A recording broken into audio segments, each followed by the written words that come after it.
Praise the lord అండి. అందరూ ఎలా ఉన్నారు? బాగున్నారండి. ఈరోజు దేవుని యొక్క మాటలు, దేవుని సేవకుడైన భత్సింగ్ గారు చెప్పిన కొన్ని మాటలు, దేవుని గురించి చెప్పిన కొన్ని ఆణిముత్యాల లాంటి మాటలు, దేవుని యొక్క వాక్యం.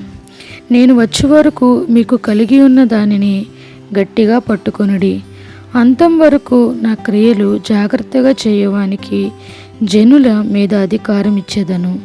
ప్రకటన 2వ అధ్యాయం 25వ వచనం నుంచి 26వ వచనం అండి. అనేక శ్రమల ద్వారా దేవుడు దానియేలును ఉన్నత పరిచర్యకై సిద్ధపరచుచుండెను. ఆయన శిక్షణ ఇచ్చు పద్ధతి ఇదియే. ఇప్పుడు దేవుడు అతనికి ఆశ్చర్యకరమైన ప్రత్యక్షతలను బయలుపరిచెను.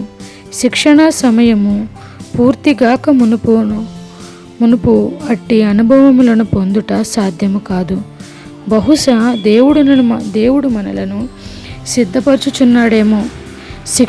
శిక్షణా కాలములోనే ఉన్న ఎడల మనము దానికి సిద్ధముగా నుండవలెను. ఒకవేళ మనము అత్యధిక దుఃఖము అనుభవించవలసి ఉండునేమో, లేక పరీక్షలు శ్రమలు ఎదుర్కొనవలసి వచ్చినేమో, నిరాశ కలుగవచ్చునేమో.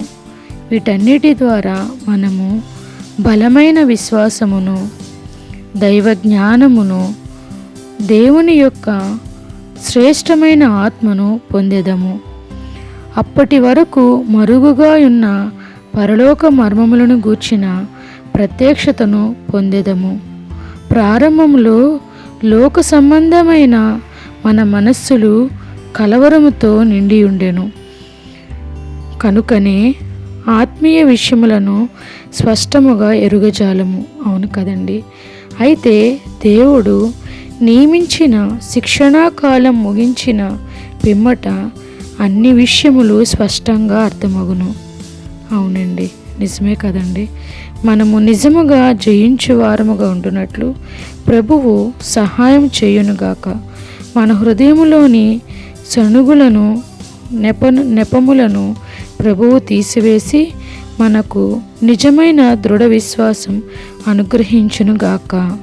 ఆమేన్. అవునండి, మనకి నిజంగానే ఈ వాక్యంలో ఉన్న మర్మములు మనల్ని సిద్ధపరచడానికి దేవుడు పెట్టే ఆ యొక్క పరీక్షలో మనం ఓపిక కలిగి ఆయన వైపు చూస్తూ ఉన్నట్టయితే తప్పకుండా మనం విజయం పొందుకోగలుగుతామండి. దేవుని యొక్క ఆశీర్వాదం మనం పొందుకోగలుగుతాం. మనం ఎప్పుడైతే దేవునిలో నిలిచి ఉండి ఆయన్ని నిత్యం స్తుతిస్తూ ఉంటామో, మనకి తెలియని విధంగానే మన యొక్క సమస్యలు మన కంటికి కనబడవండి. మనం ఎంతో సంతోషంగా ఆయనలో ఆనందించినట్లయితే మన చుట్టూ ఎంత గందరగోళం జరుగుతున్నా సరే మన హృదయానికి అది తాకదండి. చాలా ప్రశాంతతని దేవుడిస్తాడు.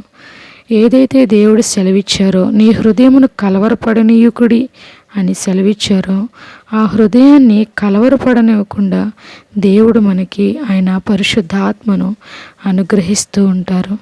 అట్టి కృప మనందరికీ కలగాలని దేవాది దేవుణ్ణి ప్రార్థిస్తూ ఈ వాక్యం ముగిస్తున్నానండి.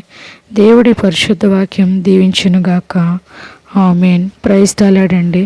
Thank you so much. Thank you అండి.